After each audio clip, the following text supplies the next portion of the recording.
En solo unos segundos, el patrimonio de cientos de personas se volvió polvo.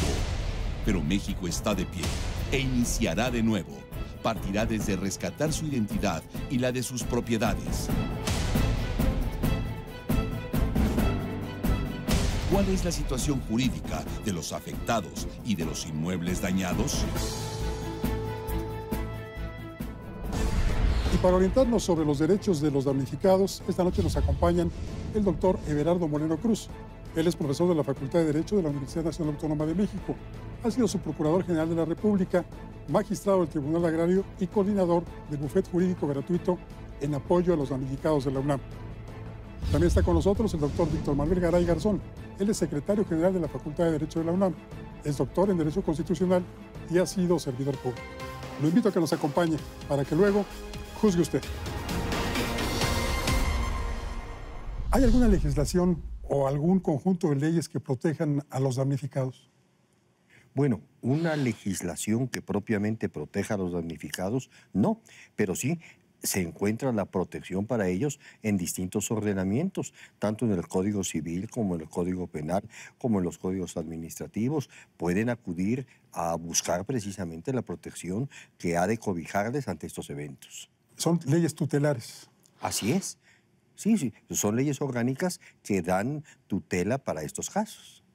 En caso de que mi departamento en un condominio haya sufrido un colapso y yo lo esté pagando a una hipotecaria, a un banco, ¿tengo algún derecho? Sí, de entrada cualquier hipoteca está asegurado el bien inmueble de que el cual se está pagando una cantidad.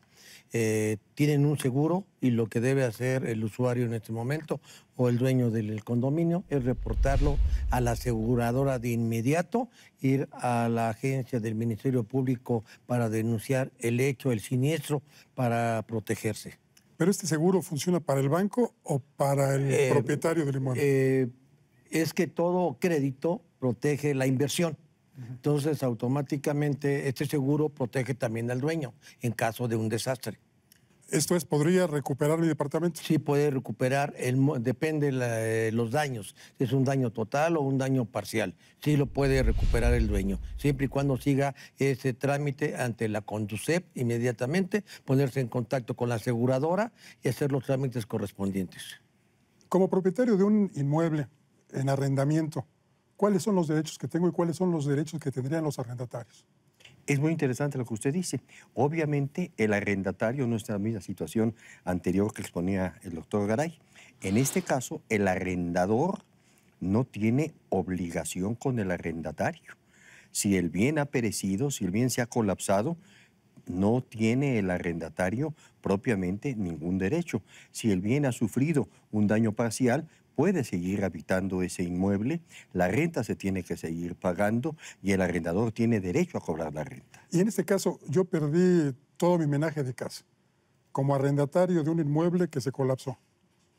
¿Hay quién cubriría esta pérdida que yo sufrí? Ahí es un hecho fortuito, es un caso de fuerza mayor. Obviamente el arrendador, el dueño del inmueble, el dueño de la casa, del departamento, no tiene obligación de pagarle los muebles, los daños que haya sufrido en el interior del local arrendado. Usted está encargado ahora mismo por parte de la Facultad de Derecho de una oficina que se encarga de atender a los damnificados. ¿Cuál es el nombre de esta oficina? Este bufete jurídico despacha tanto en la Facultad de Derecho como en la Escuela Nacional de Jurisprudencia y en una oficina en Xochimilco. Esta oficina está dando asesoría para los casos que se presentan, como también, siguiendo esta política establecida del doctor Graue, el rector de la universidad, se abrió una página en Internet para que las personas puedan acudir a esa página y contestar las preguntas. Se está dando asesoría. No se está llevando ningún juicio, se está dando asesoría, se está dando orientación jurídica. ¿Es gratuito? Sí, por supuesto. Y regresando un poco al tema de los departamentos hipotecados, en hipoteca. Yo no tengo los documentos que amparen que tengo un crédito. No los tengo, no los cargo, están dentro del inmueble que colapsó. ¿Qué hago en esa situación? En este caso, ir directamente con el titular de la hipoteca. Por lo general es un banco. con los datos, con los generales que uno tiene, ir a pedir una copia del estado de cuenta o del mismo contrato de hipoteca. Eso no es ningún problema. Lo puede hacer en cualquier banco directamente o con la asesoría directamente también de la Conducef. Doctor, ahí hablábamos de que estas leyes que son tutelares, pues también tutelan a los trabajadores. En caso de que mi fuente de empleo haya tenido un colapso, ¿cuál es el paso que debo seguir como trabajador? Primero, tratar de localizar al dueño del inmueble, del dueño del centro de trabajo. Informarse y ponerse a disposición del patrón, por decirlo de esta forma, que es la palabra adecuada, para informarle qué actividades va a hacer. Y entonces el patrón tendrá que buscar al trabajador y decirle, ¿sabes qué? ¿Sigues trabajando fuera de donde estábamos? O en su momento concéntrate en lo que buscamos un nuevo lugar donde podamos desarrollar nuestro trabajo. Pero aquí es bien importante también ver que el patrón tiene que negociar con los trabajadores, porque no para cuantificar los daños del centro de trabajo. Si el caso es en un momento dado fortuito, yo estimo que las dos partes tendrán que poner de su parte para continuar con la fuente de trabajo y en su momento hacerlo conducente para que no pierda el trabajador. Y si la fuente de trabajo cesa sus labores, ¿tengo derecho a una indemnización? Sí, tiene derecho a una indemnización, definitivamente, la constitucional que establece la Ley Federal del Trabajo. Hoy en la mañana, en las calles de Durango, muy cerca de la Plaza Río de Janeiro, se presentó una manifestación de padres de familia. Estos padres de familia aceptan que su escuela, la escuela donde estudian los hijos, una primaria y una secundaria, está en buenas condiciones. El dictamen fue aprobatorio para la instalación.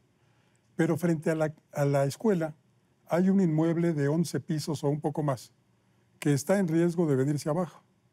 Ahí la seguridad de la escuela y de una preparatoria adjunta pues está en riesgo, dado que el edificio puede colapsarse con un nuevo sismo, así sea de una leve intensidad. Aquí el problema es que los condóminos, los que viven en ese edificio de 11 pisos o más, pues se niegan a abrirle la puerta a las autoridades. ¿Qué pueden hacer las autoridades para revisar este edificio? Lo que usted está diciendo, don Francisco, son autoridad. La autoridad en algunas ocasiones no tiene por qué pedir permiso, y menos en una situación así. Nada más que sucede que a veces vemos que la autoridad como que no quiere ejercer esa potestad de la que se encuentra investida. Pues lo que tiene que hacer es entrar Protección Civil y hacer la evaluación correcta. Y si esta procede, evacuar ese inmueble. Aquí no es de que vamos a convencer. La autoridad no convence, la autoridad ejerce la potestad de la que está investida. Claro. Entonces, ¿la autoridad debe llegar? Llegar y decir, tengo que entrar. ¿Por qué? Porque tengo que revisar el inmueble. No es que ustedes no quieran, sino se tiene que revisar el inmueble. Es un asunto de interés público. Por supuesto. Así es, don Francisco. Y estas revisiones de las escuelas van despacio porque te tienen que hacer a profundidad, tienen que darle la seguridad a los padres de familia y a los propios niños y maestros que la instalación está correcta. ¿Por qué no se revisa también el entorno, como es el caso de que le platicaba hace un momento? Bueno, Protección Civil, dentro de sus atribuciones, tiene la obligación de dictaminar el inmueble que se está inspeccionando o que se está calificando de peligroso o no, pero también tiene la obligación de ver los alrededores. Eso obliga. El programa de Protección Civil no abarca solamente un bien dañado, sino todos los bienes inmuebles que puedan afectar a ese inmueble, y más tratándose de una escuela donde está la seguridad de nuestros hijos. Tiene que hacerlo rigurosamente. Por eso el programa de Protección Civil, ahorita, si ustedes lo ven, está tardando mucho en expedir las constancias de habitable o no habitable, funcionable o no funcionable. Exacto. ¿Por qué? Porque está haciendo inspecciones a los alrededores y Protección Civil tiene que dictaminar alrededor. Si esto pone en peligro la seguridad, definitivamente, aunque no sea directa del centro de escuela, debe dar un aviso y no permitir el uso del inmueble. Gracias. Conocí el caso de un edificio recientemente construido en el cual a los propietarios, al momento de firmar los contratos, se les pone una cláusula que descubrieron más tarde, que la empresa constructora no se hacía responsable en caso de que hubiese un sismo. Y el edificio se vino abajo. Bueno, ¿Hay alguna ley que proteja a quienes por supuesto, firmaron? este tipo de cláusulas son nulas. Las cláusulas no pueden ir en contra de lo que establecen las leyes. Es un contrato, pero un contrato en donde hay ese tipo de cláusula, esa cláusula se tiene por no puesta, porque es una obligación y es un derecho del que no puede renunciar el condómino que en este caso compró el inmueble. Claro, claro. No debe haber cláusulas que vayan contra las leyes. Exactamente. Y si está la cláusula, bueno, pues qué bueno que está la cláusula, pero no tiene por qué hacerse efectiva ni hacerse cumplir. Y esto indica que la constructora sabía que estaba construyendo mal, ¿no? Bueno, pues puede presumirse eso, ¿no? ¿Sí? O puede presumirse que había algún adivino en la constructora que estaba previendo lo que iba a suceder. Nula de pleno derecho, maestro. Nula de pleno derecho y como consumidor tienes derecho a ir a la Procuraduría Federal del Consumidor de entrada y la acción civil que le corresponde por vicios ocultos. Nadie construye para que la gente se muera o para que se vaya a caer un inmueble, ¿no? Definitivamente es nula de pleno derecho. Claro. Y un abuso por parte de la inmobiliaria. Además. Después del sismo de 85, que fue tremendo para la ciudad, perdimos muchas construcciones, perdimos muchas vidas.